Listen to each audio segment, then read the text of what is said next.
Alors, ce matin, n'est-ce pas, le Seigneur veut voir une nouvelle église. Amen. Ce matin, le Seigneur veut voir une nouvelle église, n'est-ce pas, avec une pensée nouvelle.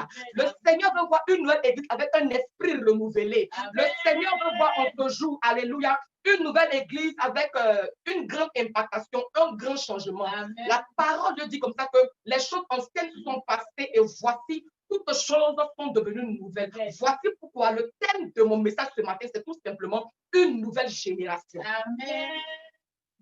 Une nouvelle génération, alléluia, ou si tu veux, la relève est assurée. Mais je préfère que tu marques une nouvelle génération. Alléluia. C'est ce que le Seigneur veut voir, une nouvelle génération. Alors, ayant dit cela, je veux te conduire à prendre ta Bible dans le livre de Josué chapitre 5. Josué chapitre 5, du verset 2 au verset 9. Seigneur, je bénis ton Seigneur pour ta parole.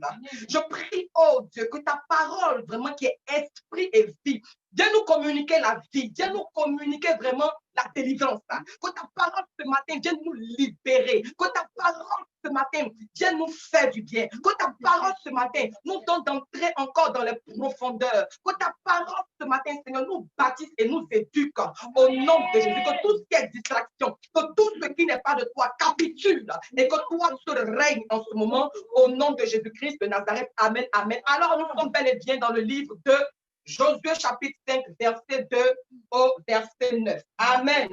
Alors, que Dieu vous bénisse. Je fais la lecture. Alors, en ce temps-là, l'Éternel dit à Josué, fais-toi des couteaux de pierre et circoncis encore une fois les enfants d'Israël. Josué se fit des couteaux de pierre et il circoncit les enfants d'Israël sur la colline d'Aralot. Voici la raison pour laquelle Josué les circoncit. Tout le peuple sorti d'Égypte, les hommes, tous les hommes de guerre étaient morts dans le désert pendant la route après leur sortie d'Égypte. Tout ce peuple sorti d'Égypte était circoncis, mais tout le peuple né dans le désert pendant la route après la sortie d'Égypte n'avait point été circoncis, car les enfants d'Israël avaient marché 40 ans dans le désert jusqu'à la destruction de toute la nation des hommes de guerre qui étaient sortis d'Égypte et qui n'avaient point écouté la voix de l'Éternel. L'Éternel leur jura de ne pas leur faire voir le pays qu'il avait juré à leur père de nous donner, pays où coule le lait et le miel. Ce sont les enfants qu'il établit à leur place. Et Josué les circoncis car ils étaient incirconcis, parce qu'on ne les avait point circoncis pendant la route. Lorsqu'on eut achevé de circoncis toute la nation, ils restaient à leur place dans le camp jusqu'à leur guérison. L'Éternel dit à Josué, aujourd'hui, j'ai roulé dessus vous l'opprobre de l'Égypte. Et ce lieu fut appelé du nom de Gilgal jusqu'à ce jour. Alléluia. Que la parole de Dieu soit bénie au nom de Jésus-Christ de Nazareth. Amen, amen. Une nouvelle génération. Amen. Nous connaissons tous Josué. Alléluia. Amen. Nous savons que Josué, effectivement, était le serviteur de Moïse. Mais on ne peut pas parler de Josué sans parler de Moïse, alors qu'il me soit permis de poser les fondations. Amen. Amen. Qui était Moïse? Mais avant même, là, on a lu Josué chapitre 5. Mais quand nous regardons dans le livre de Josué chapitre 1, il s'agit là de l'après-Moïse. La parole de Dieu dit comme ça dans le livre de Josué chapitre 1, après la mort de Moïse, serviteur de l'Éternel, l'Éternel dit à Josué, fils de Nun, serviteur de Moïse, Moïse, mon serviteur, est mort. Maintenant, lève-toi, passe ce Jourdain, toi et tout ce peuple, pour entrer dans le pays que je donne aux enfants d'Israël. Alléluia, gloire à Dieu. Et tout lieu que coulera la plante de votre pied, je vous le donne, comme je l'ai dit à Moïse. Amen, amen. Amen. Gloire à Jésus-Christ de Nazareth. Alors, qui était Moïse? Moïse était le père spirituel de tous les enfants du peuple d'Israël. Moïse, n'est-ce pas, était celui-là vraiment que Dieu a choisi, que Dieu a mandaté pour délivrer son peuple. Moïse, n'est-ce pas, était la voix autorisée de Dieu. Moïse était le personnage par lequel Dieu vraiment réalisait sa gloire, Dieu vraiment faisait éclater sa gloire. De par Moïse, alléluia, Dieu, n'est-ce pas, faisait voir son autorité, faisait voir sa grandeur, faisait voir sa puissance. Alléluia. Gloire à Dieu. Oui, Moïse, effectivement, était ce personnage à celui qui Dieu s'est appuyé pour délivrer son peuple de l'Égypte, pour les faire entrer dans leur destinée prophétique. Je parle de Canaan. Canaan où coule le lait et le miel. Alléluia. Gloire à Dieu. Mais il va se trouver que dans toute cette histoire, Moïse va tomber. Alléluia. C'est-à-dire que Moïse va mourir. Alors, Moïse meurt. Gloire à Dieu. Mais c'est-à-dire que Moïse meurt, c'est vrai. Mais avant que Moïse ne meure, Moïse a commencé à conduire le peuple d'Israël jusqu'à Canaan, mais arrivé à l'entrée de Canaan, il n'a pas pu entrer et c'est là qu'il va mourir. Dieu a dit qu'il ne va pas entrer à Canaan. Donc, Dieu va dire maintenant à Moïse de passer le bâton de commandement à Josué. C'est-à-dire que Dieu voulait maintenant que ce soit Josué qui prenne la relève. Ainsi donc, Moïse va donner son bâton de commandement à Josué pour poursuivre la mission, pour poursuivre le travail que Moïse avait enclenché, que Moïse avait commencé. Alléluia. Mais quand Moïse donne le bâton à Josué, c'est que j'ai remarqué. Alors, Moïse donne le bâton de commandement à Josué pour pouvoir continuer, n'est-ce pas, la marche. Mais Dieu dit à Josué, il adresse une parole à Josué pour lui dire que tout lieu que foulera la plante de tes pieds, je te le donne en héritage. Alléluia. Vous savez, quand vous devez rentrer dans votre destinée glorieuse, quand vous devez rentrer dans votre destinée prophétique, en ce moment-là, c'est une affaire de pied. Oui, c'est une affaire de pied parce que Dieu dit clairement que je te donne en héritage, je te donne en possession tout lieu que foulera la plante de tes pieds. Là où tes pieds vont se poser, c'est là que Dieu te donne en héritage. Alléluia. Nous verrons cela même qui va se prouver au moment où Josué veut faire passer, veut faire traverser le peuple, il lève le bâton. Là, ils sont en face du Jourdain.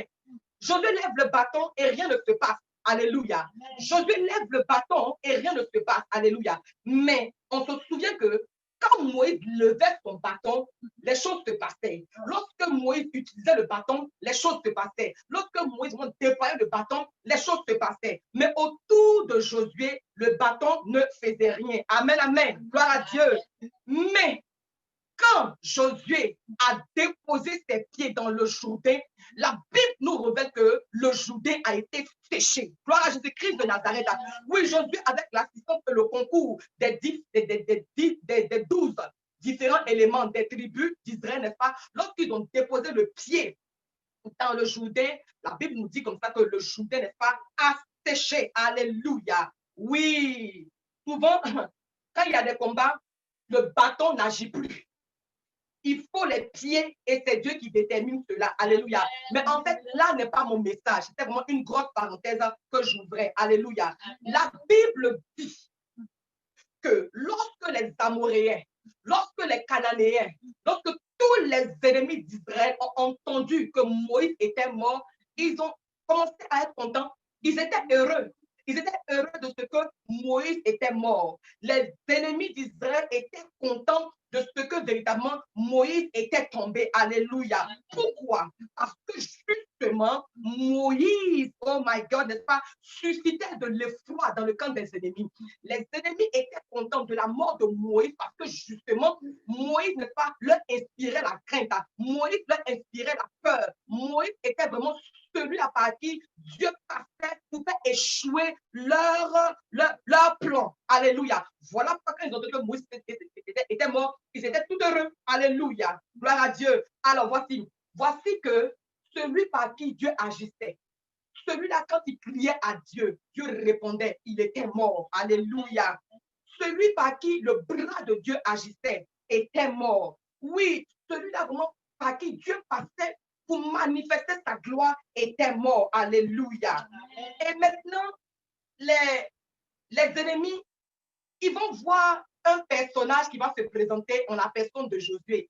Et ils commencent à rigoler parce qu'ils se disent, attends, celui qui va prendre la relève de Moïse, il n'a pas de poids, il n'a pas de carrure. C'est un plaisantin, c'est un médiocre, c'est un minable. Pourquoi? Parce qu'ils n'ont jamais vu Josué. Ils n'ont jamais entendu parler de Josué. Ils n'ont pas le témoignage que Josué a déjà fait des combats et qu'il a remporté des victoires. Donc, du coup, quand il voit que c'est Josué qui est en train de conduire le peuple, là, il se rit, il dit, mais attends, c'est quoi ça là?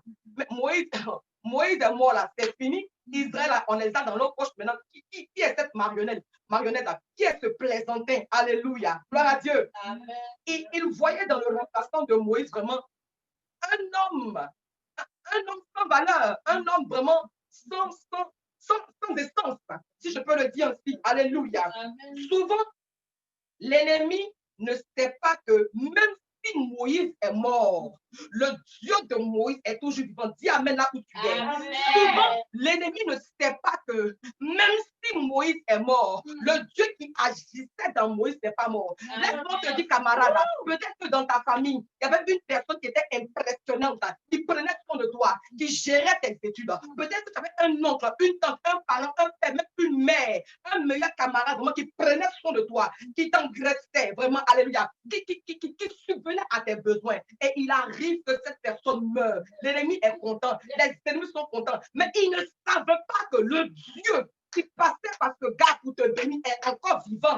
Lui, il ne meurt jamais. Alléluia. Je vais t'annoncer, camarade, que les gens peuvent te quitter, les gens peuvent t'abandonner. Ils pensent que si ils te quittent, c'est fini pour toi. Ah, je te dis, hey, la première connexion est partie, mais Dieu va ramener encore une dangereuse connexion. Il va te positionner. Parce que le Dieu que toi tu sais est un Dieu vivant. Le Dieu est un Dieu puissant. Le Dieu que toi tu sais est un Dieu éternel. Il ne ment pas, il n'est pas limité dans le temps. Moïse est mort, mais le Dieu qui agissait dans Moïse n'est pas mort. C'est Moïse qui est mort. Yeri, c'est Moïse qui est mort. C'est ton père qui est mort. C'est ta mère qui est morte. C'est ton oncle qui est mort, c'est ta tante qui est mort, c'est ton ami qui t'a abandonné. Mais Dieu, il est là. Yeri, Dieu, il est là. Matin, tu t'es réveillé. Est-ce que c'est grâce à ton père que tu t'es réveillé? C'est grâce à Dieu. Alors, rends gloire à Dieu, rends grâce à Dieu, bénis Dieu, parce que tu es encore en vie. Et si tu es encore en vie, Dieu va te bénir, Dieu va te faire du bien. Moïse est mort, mais le Dieu de Moïse n'est pas mort. J'ai dit, retiens-moi, retiens ceci. C'est Moïse qui est mort. Sinon, le Dieu qui est derrière Moïse là, le Dieu qui a agi au travers de Moïse là, lui, il n'est pas mort. Et il ne meurt pas, il est éternel. Là. Alléluia. Aujourd'hui, ils vont voir, il n'y a pas des ennemis là. Les Amoréens, les Cananéens, les Jébusiens, les Étiens, tous les Étiens là, tous les Iens là, ils vont voir quelque chose qui va se passer aujourd'hui. Moïse est mort. Comprenez-moi très bien. Moïse est mort. Et Dieu dit que c'est Josué qui va prendre la relève. Et les ennemis voient Josué et puis on le classe. On le qualifie. On dit, ça c'est quoi ça? Nous, on connaît Moïse, mais toi, tu es qui? On t'a jamais vu. On n'a jamais entendu parler de toi. Mais regardez ce qui va se passer. Aujourd'hui, les ennemis vont entendre, alléluia, que Josué a séché le Jourdain. Ah, ils vont être, n'est-ce pas? Dieu roi. Respectons Dieu, hein. Craignons Dieu, alléluia. Lorsque les ennemis vont entendre que le petit Josué, là, alléluia, a séché le Jourdain, oh, ils vont changer d'avis, ils vont être au respect, ils vont claquer, dire, hein? Mais lui, il est plus dangereux que Moïse. Oh my God, yes. Quand ils ont appris ce qui s'est passé avec Josué, la Bible dit qu'il fut troublé. Il faut regarder dans Josué 5, verset 1. Quand ils ont appris ce qui s'est passé avec Josué, les ennemis ils furent troublés, alléluia. Ils furent paniqués, alléluia. Ils eurent peur. Alors, ils vont fermer toutes les portes. Parce que c'est un processus. Là, on est en train d'entrer dans Canaan. Le peuple est en train de partir à Canaan. Ils étaient en train de marcher vers Canaan. Premièrement, ils ont été confrontés à la mer Rouge. Alléluia. Avec Moïse, ils sont passés par la mer Rouge. La mer Rouge qui symbolise la nouvelle naissance. Alors, après la mer Rouge, là, ils vont maintenant être confrontés au Jourdain. Mais Josué a fait. Après le Jourdain, il faut continuer. Là, maintenant, c'est Jéricho. Jéricho, ils ont tout barricadé. La Bible dit qu'on ne pouvait ni sortir ni entrer. Jéricho fut barricadé. Les ennemis ont fermé toutes les portes. Alléluia. Alors personne ne peut entrer, personne ne pouvait sortir. Alléluia. Tu vois, l'ennemi voit les exploits que tu fais. L'ennemi voit ce que tu es en train de faire, ce que tu es en train d'accomplir. Alléluia. Donc maintenant, ils vont te fermer les portes. Ils vont te fermer, n'est-ce pas? Ils vont maintenant commencer à mettre les bâtons dans les roues pour t'empêcher d'évoluer, pour t'empêcher d'avancer. Alléluia. Ils pensaient que Quand tu étais sorti, n'est-ce pas, d'une église, quand tu es sorti d'une famille, ils pensent que tu ne vas plus réussir. Alléluia. Ils pensent que toi, tu ne peux plus rien faire. Toi, tu ne peux pas devenir quelque chose. Alléluia. Donc, ils vont même commencer à te mettre les bâtons dans les roues, commencer vraiment à te créer des problèmes, te jeter les pots de banane. Alléluia. Gloire à Dieu. Alors, regardez ce qui va se passer au verset 2 de Josué 5. Au verset 2, au chapitre 5 du verset, chapitre 5, verset 2. La Bible dit comme ça que, en ce temps-là, l'Éternel dit à Josué, fais-toi des couteaux de pierre et circoncis encore une fois les enfants d'Israël. Alléluia. Donc, c'est un cheminement. Ils sont en train de traverser le désert pour aller, n'est-ce pas, dans leur destinée prophétique à Canaan. Alléluia. Alors, le peuple, en quittant l'Égypte, a été circoncis. Mais pendant la marche dans le désert, il va y avoir beaucoup de naissances. Alléluia. Beaucoup d'autres enfants encore. Parce que dans le cheminement effectivement de l'Égypte, en passant par le désert jusqu'à Canaan, dans le désert, là, il y a eu plusieurs naissances. Quoique en Égypte, effectivement, sous la conduite de Moïse, sous la direction de Moïse, le peuple a été circoncis. Mais à un moment donné, le Seigneur va demander à Josué de circoncire les enfants d'Israël qui étaient nés dans le désert parce qu'eux, ils n'avaient pas encore été circoncis. Alléluia. Donc, il fallait faire la circoncision de tous ceux qui étaient de la génération morte. Hein, car tous ceux qui ont quitté l'Égypte étaient pratiquement morts. Donc, il fallait faire la circoncision de la nouvelle génération. Il fallait faire la circoncision de la nouvelle génération. Alléluia. Et je veux rapidement vous donner des références pour que vous voyez un peu l'histoire de la circoncision, en fait. Vous pourriez noter Genèse 17, verset 11. Genèse 17, verset 11 parle de la circoncision. Colossiens 2, verset 11. Éphésiens 2, verset 11. Galates 6, verset 12.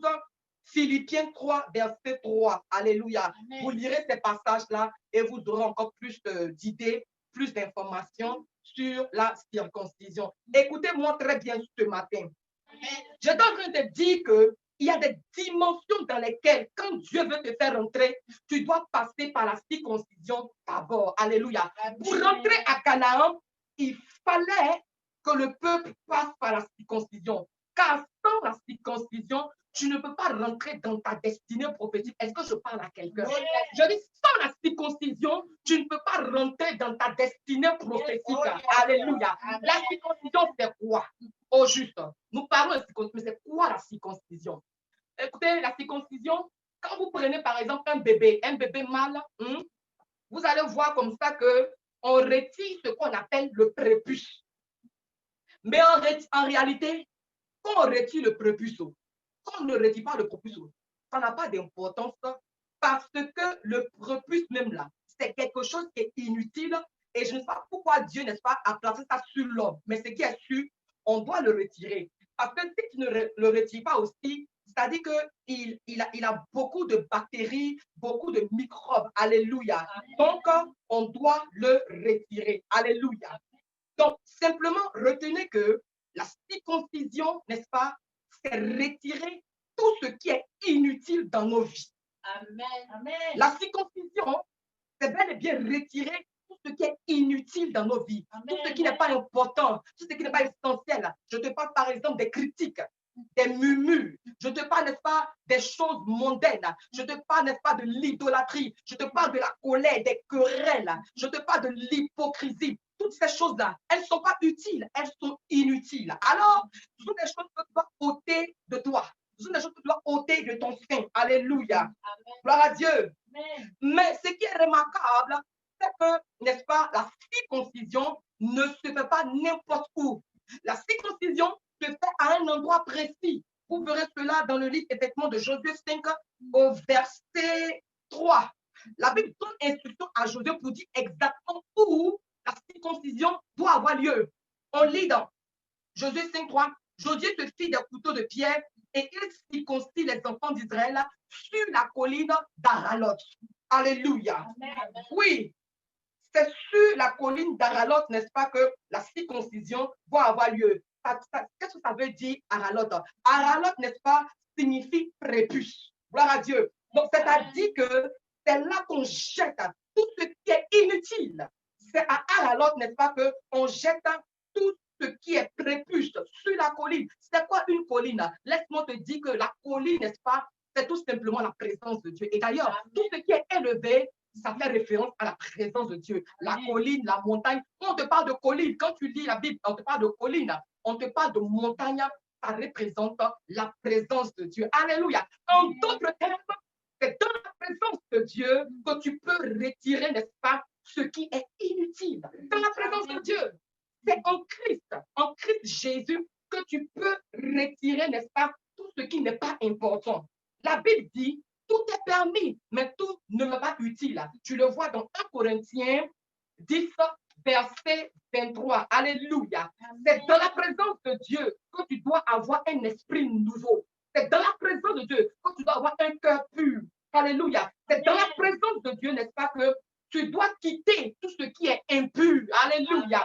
La Bible dit dans le livre de Matthieu 5, verset 8, heureux ceux qui ont le cœur pur, car ils verront Dieu. Amen. Tu veux voir Dieu, il faut voir ton cœur. Tu veux voir la gloire de Dieu, circoncis ton cœur. Tu veux voir la manifestation de la puissance de Dieu, circoncis ton cœur. Tu veux voir Dieu agir pleinement dans ta vie, circoncis ton cœur. Alléluia. Heureux ceux qui ont le cœur pur, car ils verront Dieu. Voir Dieu n'est pas impossible. Voir Dieu n'est pas imaginaire. Tu peux le voir seulement si ton cœur est circoncis. Alléluia. Alors, sur cette colline, dans la présence de Dieu, si tu retires ce qui est inutile, alors tu peux voir Dieu. Amen. Alléluia. Amen. Si ce qui est inutile est en toi, tu ne peux pas voir Dieu. Parce que c'est avec un cœur pur que tu peux voir Dieu. Amen. Au verset 9, qu'est-ce qu'il est dit? L'Éternel dit à Josué, et c'est glorieux, aujourd'hui, j'ai roulé de dessus vous l'opprobre de l'Égypte. Alléluia. Verset 9. Dieu dit, j'ai roulé du dessus vous l'opprobre de l'Égypte. Alléluia. Qu'est-ce que cela veut dire? Alléluia. Ça veut donc dire que depuis le peuple a commencé à marcher là, jusqu'à où ils sont arrivés là, l'opprobre, c'est quoi l'opprobre? L'opprobre, c'est la honte. C'est-à-dire que, parce qu'il faut dire que le peuple qui était en Égypte là, ils étaient vraiment enracinés. Ils étaient vraiment ancrés. Ça a commencé avec Joseph, on se souvient. Lorsque Joseph est arrivé, n'est-ce pas, en Égypte, on a vu comment Pharaon lui a donné de très bonnes terres, les meilleures terres, et il a fait venir, n'est-ce pas, sa famille. Ils se sont installés là, alléluia. Ils ont bâti là, ils se sont mariés là. Ils ont eu beaucoup d'enfants. Donc, vous voyez qu'ils étaient devenus pratiquement comme des Égyptiens aussi. Ils avaient adopté leur culture. Il y avait, n'est-ce pas, ces échanges-là, alléluia. Donc, même quand ils sont sortis de l'Égypte pour aller, n'est-ce pas, à leur destinée prophétique, qui est Canaan, vraiment, c'était compliqué. Ils avaient encore l'Égypte en eux. L'Égypte, n'est-ce pas, qui symbolise la chair, qui symbolise le monde. Alléluia. Donc, depuis leur marche, depuis leur traversée dans le désert, qui a duré 40 ans environ, ils avaient encore, n'est-ce pas, la culture de l'Égypte. Ils avaient encore vraiment, comment j'allais dire même, cette malédiction-là. Ils avaient la tristesse qui les suivait, ils avaient la honte qui les suivait, ils avaient la malédiction qui les suivait, malgré qu'ils avaient déjà quitté l'Égypte, alléluia. Il y avait tout ça qui les suivait, et aussi malgré qu'ils avaient été déjà circoncis en Égypte, il y avait l'opprobre qui était encore sur eux, alléluia.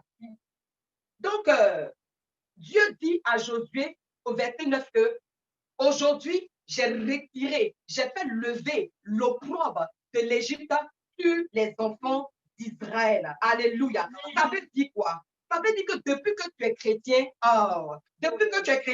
la honte de ta famille te suit. Depuis que tu es chrétien, alléluia, il y a ces liens de famille qui te suivent. Depuis que tu es chrétien, il y a cette sensation de malédiction qui milite en toi.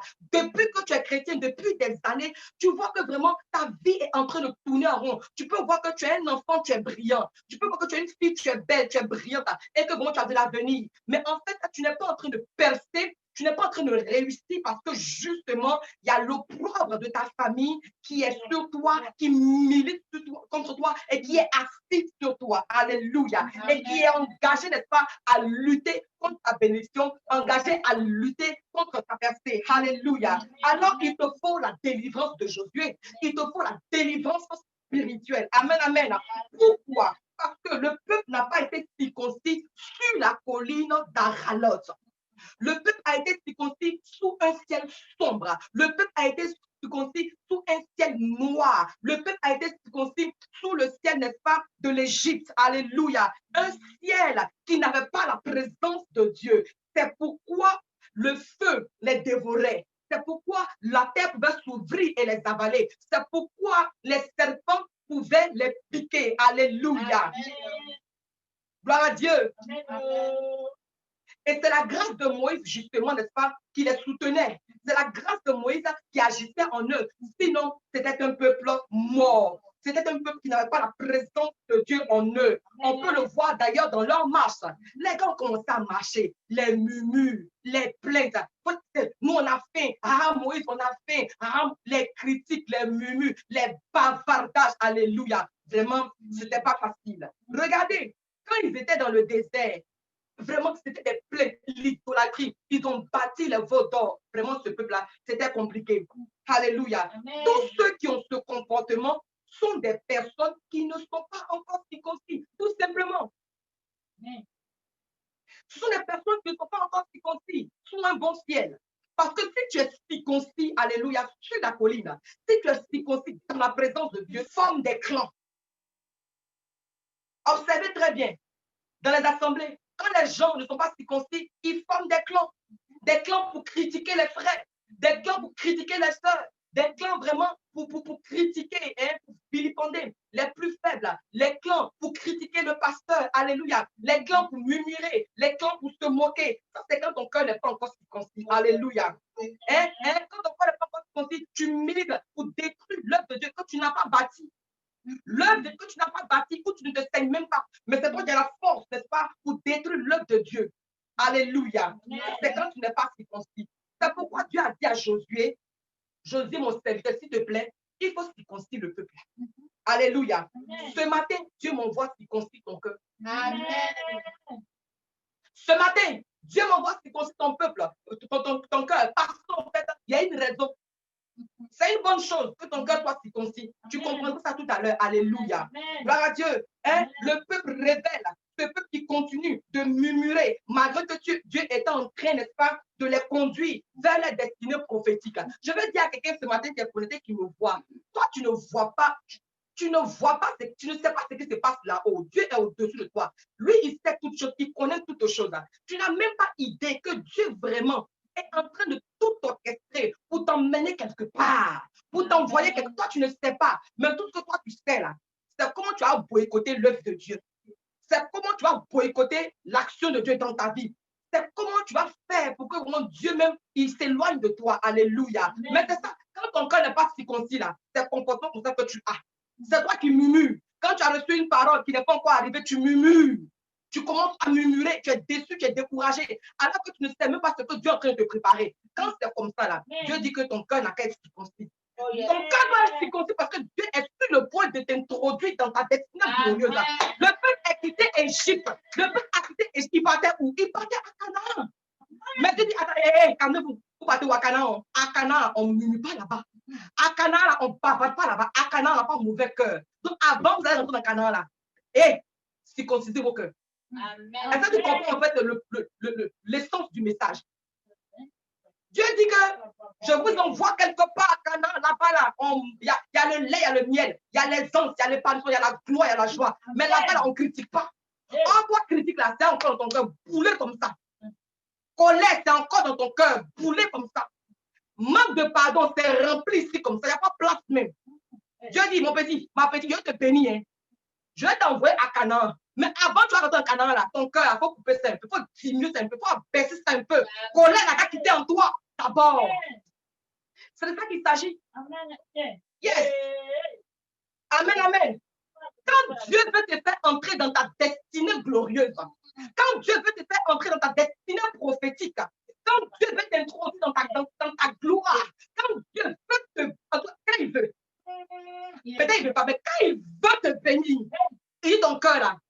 circoncis d'abord. Amen. Sinon, tu ne peux pas entrer quelque part. Tu ne peux pas. On ne rentre pas là-bas, n'est-ce pas?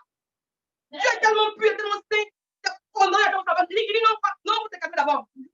Arrange tes cheveux, arrange ton comportement d'abord. Il faut arranger, il faut tout régler d'abord. Puis là, tu viens, on sait gérer. Amen. Il dit, Josué, s'il te plaît, stop. Vous allez bientôt entrer à Canaan, là, mais stop ici. Amen. Colline de Haralot, là, tu vois ça, c'est là-bas. Vraiment, ce peuple-là, ce peuple vraiment bizarre, rebelle, là, envoie-les là-bas à la colline d'Haralot. Et puis, il faut les circoncis. Enlève tout ce qui est inutile. Jetez sur la colline d'Haralot dans ma présence. Tout ce qui est inutile. Sinon, c'est compliqué d'entrer à Canaan. Alléluia. Amen. Alors, ce qui est intéressant, c'est que la Bible dit que sur la colline d'Haralot, quand ils ont fini de couper le prépuce, quand ils ont fini vraiment de jeter ce qui est inutile, la Bible dit dans le verset, c'était mon glorieux, la Bible dit au verset 8, lorsqu'on eut achevé de circoncire toute la nation, ils restaient à leur place dans le camp jusqu'à leur guérison. Qu'est-ce que ça veut dire? Amen. La Bible dit qu'ils sont restés là, sur la colline, jusqu'à ce qu'ils guérissent de leur plaie. Alléluia. Amen. Je ne sais pas quelle plaie tu as ce matin dans ton cœur. Aujourd'hui, je ne connais pas quelle blessure, alléluia, tu endures. Je ne sais pas quelle situation qui te tracasse. Je ne sais pas, alléluia. Mais Dieu dit de te dire de rester dans sa présence jusqu'à ce que tes plaies guérissent. Amen. Tu sais, moi, je ne comprends pas les gens. Hein. Ils veulent quelque chose de Dieu.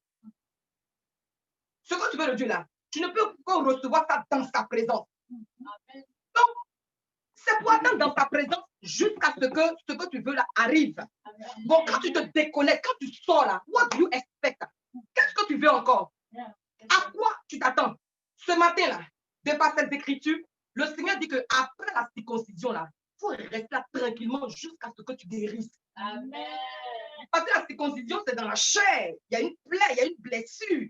Il y a un framponnement. C'est compliqué, c'est dur. Donc, on vous dit que même dans tes défis, même dans tes difficultés les plus difficiles, même dans ta souffrance, dans ta galère, même dans tes pleurs qui deviennent du sang, tu dois rester dans la présence de Dieu jusqu'à ce que tu obtiennes le miracle, jusqu'à ce que tu obtiennes ta délivrance. Amen. Hey, je te parle de la nouvelle génération. Amen. La nouvelle génération, oh my God, la nouvelle génération, elle est sereine. Amen. Elle est sereine, elle est digne. Je vais y arriver. Amen. Je vais marquer un point d'honneur sur ce que c'est que la nouvelle génération. Parce qu'on est fatigué des comportements à 2 balles là. Ça va s'arrêter. Si tu veux servir Dieu, sers Dieu en esprit en vérité. Paye le prix. Paye le prix. Amen. Dieu s'adresse à Josué. Et puis il dit circoncis. Et après la circoncision là, il faut rester là jusqu'à ce que tes plaies guérissent. Amen. Je donne un exemple là de blessure intérieure, de blessure, n'est-ce pas, guérie. Alléluia. Alors, par exemple, tu es chrétien, tu es chrétienne. Tu viens à l'église, tu as la bonne attitude, tu fais ce qu'il faut faire. Et il y a un moment donné, il y a un malheur qui frappe. Toi, ton mari meurt, ta femme meurt, tu perds ton emploi. Vraiment, si les choses à son là. Ça arrive pendant que tu es chrétien, pendant que tu es régulier, n'est-ce pas, dans la maison de Dieu, pendant que tu sais Dieu, pendant que tu apportes tes dîmes et tes offrandes, et le malheur lui vient. Le Seigneur dit que ce n'est pas le moment de commencer à dire, attends, moi, je sais Dieu comme ça là, et puis il y a ce qui m'est arrivé. Aïe, mais moi, j'ai laissé tomber tout ça. Il dit non, comportement, ça ne peut pas avoir.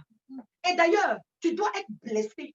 Oui, tu as besoin d'être blessé parce que le Seigneur Jésus-Christ lui-même a été blessé. Tu le vois dans Ésaïe 53. La Bible dit qu'il a été blessé pour nos iniquités. Alléluia. Donc, être blessé là, ce n'est pas quelque chose qui est trop spécial, mais quelque chose qui vient, n'est-ce pas, d'une autre planète. Tu dois être blessé. Mais quand tu es blessé, là, quelle attitude tu as? Quand tu es frustré, quand tu es froissé, quand tu es oppressé, quand tu es attaqué, quelle attitude que tu as? Alléluia. Et tout ça, là, ça se présente dans l'église. Le Seigneur dit que dans tout ce brouhaha-là, il faut que, n'est-ce pas, tu demeures digne. Il faut que ton comportement, n'est-ce pas, soit toujours digne. Alléluia. Tu ne dois pas dire non, tu ne dois pas murmurer, en fait. Un comportement, ça, là, c'est quelqu'un qui n'est pas circoncis. Les murmures, ce n'est pas utile, c'est inutile. les plaintes là, ce n'est pas utile, c'est inutile. Alléluia. Gloire à Dieu. Alors, pendant que nous vivons cette situation, nous devons rester dans la présence de Dieu sur la colline d'Aralos jusqu'à ce que tu guérisses de tes blessures et que tu vois l'élévation après. Alléluia. On va prendre Josué 6. Josué 6, verset 1. Josué 6, verset 1. Jéricho était fermé et barricadé devant les enfants d'Israël. Personne ne sortait et personne n'entrait. Alléluia. Gloire à Dieu. Après avoir obéi à tout ce que Dieu a dit, Dieu parla à nouveau à Josué. Parce que Dieu a donné une instruction pour dire qu'il fallait qu'il passe par la circoncision. Donc, ils ont fait la circoncision. Ils n'ont pas murmuré, ah non, on est déjà circoncis. Non, non, non, non. Tu peux être chrétien depuis des temps. Tu peux avoir, n'est-ce pas, côtoyer, n'est-ce pas, d'autres leaders et tout ça là. Mais quand tu viens auprès d'un nouveau leader et que ce leader-là te donne une nouvelle instruction, ne murmure pas. C'est mieux, tu vas obéir parce que l'obéissance, n'est-ce pas, à cette instruction-là, t'ouvrira une nouvelle porte. Le temps de Moïse a été le temps de Moïse. Moïse a fait ce qu'il avait fait, alléluia. Mais là, c'est l'époque de Josué. C'est l'époque de la nouvelle génération, alléluia. Et Josué a donné instruction au peuple, le peuple a obéi. Quand Dieu a vu l'obéissance, la soumission, la simplicité, n'est-ce pas, du peuple, à nouveau, Dieu parle pour dire à Josué, pour dire à Josué que, il a parlé à Josué pour dire quelque chose. Au verset 2, il dit, je livre en tes mains Jéricho et son roi, ses vaillants soldats. Voyez-vous? Dieu dit à Josué, dans verset 2 du verset 6, l'Éternel dit à Josué, vois, je livre en tes mains Jéricho et son roi, ses vaillants soldats. Alléluia. Amen. Gloire à Dieu. Amen. Alors là, c'est Dieu qui parle après un constat. Après que Dieu voit que le peuple a obéi, après que Dieu voit effectivement que le peuple est passé par la circoncision et que le peuple est resté dans sa présence jusqu'à la guérison des blessures, Dieu parle à nouveau pour dire à Josué, c'est vrai, Jéricho est barricadé, c'est vrai, on vous met les bâtons dans les roues, c'est vrai, tout ça c'est vrai, mais moi aujourd'hui, regarde, je vous livre entre vos mains Jéricho et son roi et ses vaillants soldats. Alléluia. Amen. Alors, après la véritable circoncision de ton cœur, de ta vie, c'est là aussi que les vrais combats vont commencer. Alléluia. Amen. Après la circoncision, tu es prêt à aller au combat. Après la circoncision, tu es prêt pour faire tomber les rois. Après la circoncision, tu es prêt pour faire tomber les murs de ta vie. Alléluia. Et je prie pour toi ce matin que pendant que tu écoutes ce message, que tous les murs qui étaient encore debout, qui militaient contre ta vie, tombent au nom de Jésus-Christ de Nazareth. Ce matin, à cause de la pureté de ton cœur, ce matin, à cause de la pureté de ton cœur, Dieu parle à nouveau. Alléluia. Car ton cœur est pur et Dieu te parle. Alléluia. Dieu parle quand un cœur est pur. Et pendant que tu reçois ce message-là, ton cœur est en train d'être purifié. Pendant que tu reçois ce message, ton cœur est en train d'être purifié. Alors Dieu te parle à nouveau pour te dire qu'il te livre tes ennemis entre tes mains. Amen. Oh, Dieu dit, je livre tes ennemis entre tes mains. Amen. Je parle à une personne ce matin qui était découragée. Je parle à une personne ce matin qui était déçue. Je parle à une personne ce matin qui avait jeté l'éponge. Je parle à une personne ce matin qui était déconnectée de la présence de Dieu. Je parle à une personne ce matin qui était sortie de la présence de Dieu. Amen. Que Dieu livre tous tes ennemis entre tes mains. Amen. Je parle à une personne qui était déconnectée, que Dieu livre entre tes mains l'échec. Dieu livre entre tes mains le célibat. Dieu livre entre tes mains le chômage. Dieu les livre entre tes mains et tu fais de tes marchepieds. Tu domines et tu gouvernes et tu règnes sur l'échec. Tu règnes sur le célibat. Tu règnes sur la pauvreté. Tu règnes. Commence à régner. Commence à régner. Commence à le dominer. Tes ennemis sont entre tes mains. Tu fais de tes marchepieds. La maladie est entre tes mains. Tu marches sur la maladie au nom de Jésus. Dieu livre toutes tes mains. Dieu livre tous tes ennemis entre tes mains. Et la Bible dit, en même temps, le peuple est allé attaquer Jéricho. Le peuple est allé attaquer les murs de Jéricho. Alléluia. Avec une instruction de faire le tour des murs de Jéricho. Dieu donne une instruction. Dieu donne une instruction à Josué de comment ils vont pouvoir, n'est-ce pas, dominer, de comment ils vont pouvoir avoir, n'est-ce pas, leurs ennemis. Dieu parle à Josué et dit que pendant 6 jours, vous allez faire le tour de Jéricho une fois par jour. Vous allez tourner, vous allez tourner. Mais ce qui a attiré mon attention, c'est que durant ces 6 jours-là, durant ces tours-là, il dit, bouche là, vous allez fermer. Mais c'est dans la bouche là que vous critiquez. C'est dans la bouche là que vous murmurez. Vous vous souvenez, à l'époque, quand vos cœurs n'étaient pas circoncis, dans la bouche là, vous murmurez. Donc là, je vais tellement vous bénir, donc pardonnez. Vous allez bientôt entrer à Canaan. Là, même le tour que vous allez faire là, je vous connais. Ne murmurez pas, ne critiquez pas, ne bavardez pas. Pendant 6 jours, fermez bouche là. C'est pas facile. C'était un exercice vraiment compliqué. Parce que c'est des gars qui aimaient parler. Des gars qui aimaient bavarder, qui aimaient murmurer, qui aimaient se plaindre. Oh, certainement, toi, aujourd'hui, tu as fini avec la plainte. Peut-être que tu ne critiques pas, mais peut-être que plaindre, tu as fini avec ça. Peut-être que tu ne mens pas, mais te plaindre, tu as fini avec ça. Donc, Dieu dit que, ma petite, vous allez partir là. Le tour de Jéricho là, faites ça, mais sans broncher, sans parler, sans broncher, sans parler, pendant 6 jours, une fois par jour. Et le 7e jour, vous allez faire le tour 7 fois. Vous ne parlez pas encore, mais à la 7e fois, vous allez crier, vous allez pousser des cris de victoire, pas murmurer. C'est parce que tu ouvres ta bouche, pas pour murmurer, mais pour crier, pour glorifier Dieu, pour louer, pas pour dire que ta bouche là, elle ne doit pas servir à critiquer. Come on. Ta bouche ne doit pas servir à murmurer. Mais quand tu murmures, c'est des murs que tu déposes, c'est murmurer, tu murmures. Ah, tu comprends un peu? Donc, il faut arrêter de murmurer. Les murmures ne t'avancent en rien. Les murmures ne te donnent rien. Alléluia. Il dit la 7e fois au 7e jour là, quand vous allez ouvrir une bouche pour parler, pour crier là, c'est pas pour murmurer, mais c'est pour louer Dieu. C'est pour célébrer Dieu. C'est pour glorifier Dieu. C'est pour adorer Dieu. C'est pour l'élever. C'est pour célébrer. Alléluia. Oh my God. Je prie que le Seigneur vraiment te donne de comprendre l'importance de la bouche que tu as. Ta bouche que tu as, c'est pour bénir Dieu. La bouche que tu as, c'est pour bénir ton frère. La bouche que tu as, c'est pour bénir ta soeur. La bouche que tu as, c'est pour annoncer Christ. C'est pour louer le Seigneur et non pas pour murmurer. Il dit à la 7e fois, vous allez ouvrir vos bouches pour crier des cris de joie, des cris de victoire, des cris de triomphe au nom de Jésus-Christ de Nazareth. Alléluia. Écoutez-moi ce matin, my God. Quand ton cœur est pur, Dieu te livre tes ennemis entre tes mains. Quand ton cœur est pur, Dieu te donne de rentrer dans ta destinée prophétique. Alléluia. Il y a des moments où tu n'auras pas besoin de faire des combats de force et tout ça là. Tu vas utiliser le mystère de garde le silence et moi, Dieu, je combats pour toi. Tu vois, quand tu ne murmures pas, Dieu combat pour toi. Pendant 6 jours, bouche là, ils ont fermé ça un peu. J'imagine leur bouche gros comme ça. Hey, pendant 6 jours, ils ont fait, comment j'ai dit même, ils ont fait l'effort de sacrifier les bavardages.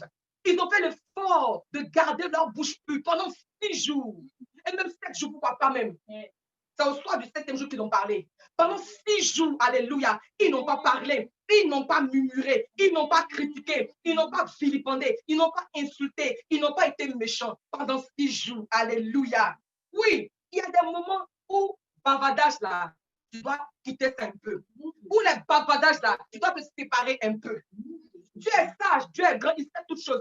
Si Dieu a dit pendant 6 jours, vous n'allez pas parler, il sait pourquoi. Et pendant qu'ils tournent là, ils sont en train de jouer, ils sont en train de prier, ils sont en train d'intercéder, ils sont en train de servir Dieu. Toujours, il faut avoir ça dans l'esprit. Tout ce que tu fais là, c'est pour la gloire de Dieu. Ils ont obéi. Quelqu'un n'a pas parlé. Quelqu'un n'a pas parlé. Effectivement, ils ont tourné. Et le 7e jour, à la 7e fois, ils ont donné gloire à Dieu. Alléluia. Et Dieu s'est glorifié. Alors, je peux te dire qu'il y a des moments, alléluia, où tu n'auras pas besoin de trop parler, tu n'auras pas besoin de te battre. Mais ton silence parlera. Ton silence parlera. Ton silence parlera. Le silence instruit par Dieu parlera en ta faveur et t'accordera la victoire au nom de Jésus-Christ de Nazareth. Alléluia. Gloire à Dieu. Ils ont crié et ils ont eu la victoire. Ce matin, je vois une personne, alléluia, rentrer dans sa victoire. Ce matin, je vois une personne, alléluia, rentrer dans sa destinée glorieuse au nom de Jésus. Oh, j'entends pas ton amen. Est-ce que tu dis amen? Oh, ce matin, je vois une personne rentrer dans sa destinée prophétique au nom de Jésus. Écoute, ce matin, ta vie va changer. Ta vie va changer à partir de ce message. Ta vie va changer. Ta vie ne sera plus la même. Ta vie ne sera plus la même. Tu vivras des exploits. Tu vivras des exploits. Tu verras des choses extraordinaires. Tu vivras des exploits. Tu verras des choses glorieuses. Alléluia. Des choses que tu n'avais jamais vues avant. Alléluia. Parce que Dieu commence à purifier ton cœur. Parce que Dieu commence, alléluia, à jeter tout ce qui était prépuce, tout ce qui était inutile. Tu t'en sépares. Tu t'en sépares au nom de Jésus. Parce que l'ennemi voit en toi quelqu'un qui est faible. L'ennemi voit en toi quelqu'un qui est faible. Mais Dieu voit en toi quelqu'un qui est fort, quelqu'un qui est grand, quelqu'un qui est béni. Alléluia. Amen. Et pour que cela se matérialise, il faut que tu jettes le prépuce. Pour que cela se matérialise, il faut que tu passes par la circoncision. Il faut que tu vives la circoncision. Alléluia. Il faut que tu te débarrasses de tout ce qui est inutile, tout ce qui n'a pas de sens, tout ce qui n'est pas important, afin de voir la gloire de Dieu au nom de Jésus. Amen, amen. Oui, Dieu te donnera la grandeur sur la petitesse. Dieu te donnera l'élévation sur la petitesse. Dieu te donnera, je l'ai dit, le succès sur l'échec. Dieu te donnera la prospérité sur la pauvreté. Dieu te donnera le mariage sur le célibat. Parce que ton cœur sera pur. Parce que ton cœur sera circoncis. Alléluia. Gloire à Dieu. Je vais marquer maintenant un point d'honneur pour te parler de ce que c'est que la génération nouvelle. Alléluia. Je vais te parler de la génération nouvelle. Alléluia. C'est quoi la génération nouvelle? Puisque c'est bel et bien ça notre thème. Amen. Si tu as suivi un peu même le message, tu auras pu décrypter ce que c'est que la génération nouvelle. Mais bon, je vais marquer un point d'honneur encore pour te parler de ce que c'est que la génération nouvelle. Amen. La génération nouvelle ne travaille pas avec le bâton. Mais la génération nouvelle travaille avec les pieds. Amen. La génération nouvelle ne travaille pas avec le bâton, mais la génération nouvelle travaille avec le pied. Je te parle de l'évangélisation. La Bible dit dans le livre d'Éphésiens 6, verset 15, Alléluia, que j'ai le zèle de l'évangile. C'est-à-dire que tu dois porter les sandales, le zèle de l'évangile. C'est pour aller faire l'évangélisation. Il y a un mystère dans les pieds. Alléluia. Dieu a dit à Josué, ouvre coulera la plante de tes pieds. Il n'a pas dit quand tu vas lever ton bâton. Amen. Amen, amen. C'est une affaire de pied. Amen. Je veux que tu possèdes. C'est pourquoi là où tu es, tu vas toucher tes pieds maintenant. Là où tu es, tu vas toucher tes pieds et tu vas déclarer après moi. Là où foulera la plante de mes pieds. Je prends les lieux en possession. Là où foulera la plante de mes pieds. Je prends ces lieux en possession. Au nom de Jésus. Au nom de Jésus. Au nom de Jésus. Là où foulera la plante de mes pieds. Je prends les lieux en possession. Commence à donner des ordres à tes pieds. Commence à donner des ordres à tes pieds. En 30 secondes, commence à donner des ordres à tes pieds. Parce que c'est avec les pieds qu'on possède. C'est avec les pieds qu'on possède. Commence à parler à tes pieds. Déclare à tes pieds. Parle à tes pieds. Que partout tu passeras. Partout tu passeras. Tu possèdes les lieux. Tu possèdes les lieux. Oh, que tes pieds te conduisent. Que tes pieds te conduisent vers les lieux élevés. Que tes pieds te conduisent vers les lieux élevés. Que tes pieds te conduisent vers les bonnes connexions. Que les pieds te conduisent. Que tes pieds te conduisent vers de bonnes connexions. Que tes pieds te conduisent vers Jésus-Christ. Que tes pieds te conduisent là où on parle de Jésus. Que tes pieds te conduisent vers ta destinée prophétique au nom de Jésus. Amen. Amen. C'est une affaire de pied. C'est une affaire de pied parce que comprenez que même lorsque Jésus-Christ était au soir de sa vie, après le souper, après, n'est-ce pas, la communion, après la Sainte Seine, il a lavé les pieds de ses disciples. Alléluia. Gloire à Dieu. Oui, parce qu'il sait que nous sommes dans un combat de pieds. Alléluia. Alors, une nouvelle génération, c'est un peuple qui est prêt pour Dieu. Une nouvelle génération, c'est un peuple qui est prêt pour Dieu, qui est prêt à se battre pour la cause de Dieu. Une nouvelle génération, c'est cette nouvelle génération, effectivement, qui a une pensée nouvelle, qui a une nouvelle pensée, qui a une nouvelle façon de penser, de réfléchir, qui a une nouvelle façon de faire les choses. Avant, là, il y a le gros téléphone où tu tournes comme ça. Là. Maintenant, là, la technologie a avancé. Alléluia. Nous respectons l'ancienne génération, mais nous voulons apprécier mieux encore la nouvelle génération. Amen, amen. La nouvelle génération est un peuple qui est prêt à se battre pour entrer à Canaan. Écoutez, avant d'entrer à Canaan, là, il y avait des géants, mais le peuple ne s'est pas laissé distraire. La nouvelle génération n'a pas dit non, on ne peut pas. La nouvelle génération n'a pas dit non, non, non, c'est trop compliqué. Non, non, non, ils se sont levés, ils se sont battus. C'est cela, la nouvelle génération. Même quand c'est compliqué, même quand c'est dur, même quand c'est terrible. Sinon, moi, je peux. Parce que celui qui est en moi est plus fort que celui qui est dans le monde. Alléluia. Christ en moi, l'expérience de la gloire. C'est cela, la nouvelle génération. La nouvelle génération, elle n'a pas peur. Elle n'a pas peur. Elle n'a pas peur. Elle ose. Elle ose. Alors là où tu es, tu peux déclarer et prophétiser que moi, je serai COE. Moi, j'aurai ma maison. Moi, je vais construire. Moi, je serai ceci. Je serai ça. La nouvelle génération. La nouvelle génération, elle fait les choses différemment. La nouvelle génération, elle fait les choses autrement, conduite par l'Esprit de Dieu. Elle marche par l'Esprit de Dieu. Alléluia. Elle n'est pas victime. Elle ne pleure pas. Genre les trucs façon bête là. Elle ne pleure pas. La génération, elle ne pleure pas. Elle ne se lamente pas sur son sort. Même quand c'est dur, même quand c'est compliqué. Elle crie à Dieu. Elle demande à Dieu de secourir. Elle parle de la situation. Elle prophétise. Elle prophétise un changement. Elle prophétise un changement. C'est ça la nouvelle génération qui ne pleure pas. Qui ne pleure pas, qui ne fait pas allégeance à Satan, mais qui s'attend au secours de Dieu, qui s'attend et qui croit en Dieu pour dire que autant marqué par Dieu, pour moi, va sortir. Alléluia. Alléluia. Gloire à Dieu. Je bénis Dieu vraiment pour ce message. Alléluia. Et je prie pour toi qui es connecté, afin que Dieu t'introduise dans la nouvelle génération. En ce matin, je suis venu t'accompagner, n'est-ce pas, dans la circoncision. Amen. Tu as besoin de circoncire ton cœur. Voilà pourquoi dès demain jusqu'au lundi 1er, du lundi 26 octobre au lundi 1er novembre, nous allons nous engager à un jeûne de 7 jours. Amen. Alléluia. Un jeûne de 7 jours, effectivement, pour nous introduire sur la colline d'Aralot qui représente la présence de Dieu. Amen. Et là-bas, c'est bon, tu as trop demandé les choses, tu as trop demandé.